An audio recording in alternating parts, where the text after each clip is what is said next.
For you, Chris, taking great care of us this entire time.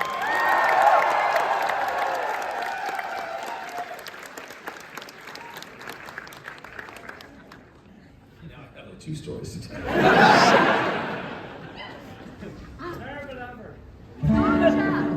So it was 1986. I'm working a job phone soliciting. Has anybody ever done phone soliciting?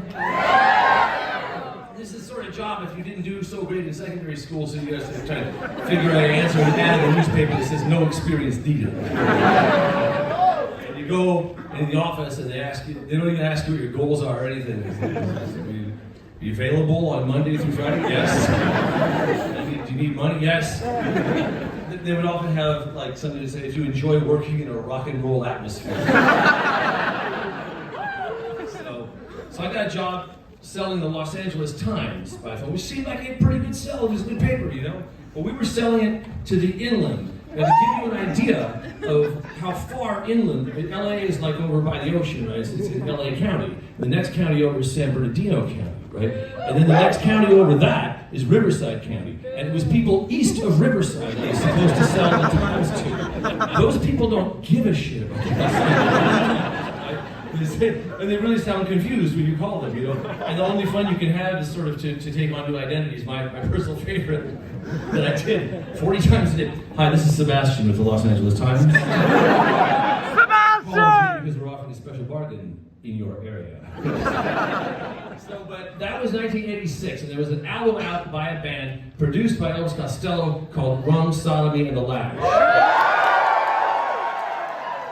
I owned it on cassette, and I was utterly stunned. Me and my friend Alice were like, this fucking album is, every song is great. Every song is by the Pogues, if you don't know, right? And so every fucking song was amazing.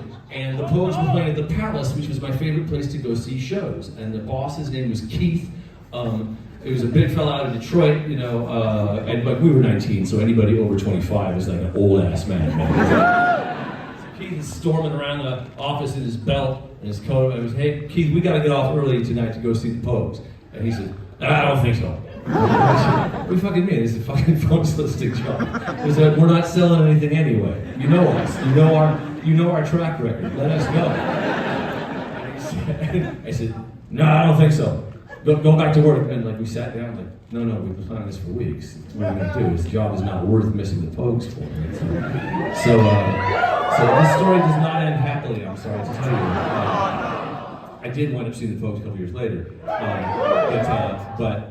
But on this tour, right, we go back to him at lunch break. Keith, you gotta let us go, man. We suck at this job. There's no reason for you to keep us here. He said, I'll tell you a story.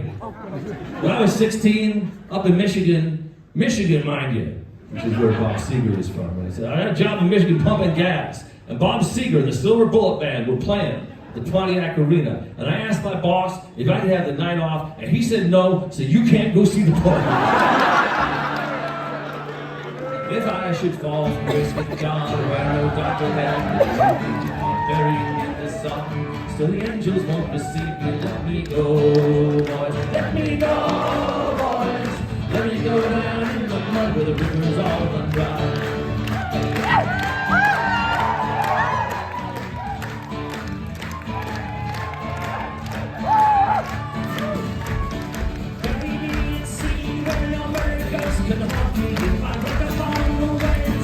Cause I am hungry, coming up trees, boys, coming up trees, boys. Let me go down in the mud where the river's all run dry.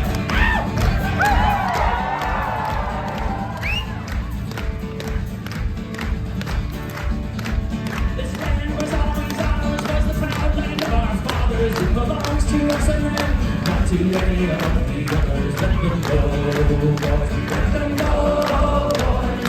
Let them go down where the river's all but dry.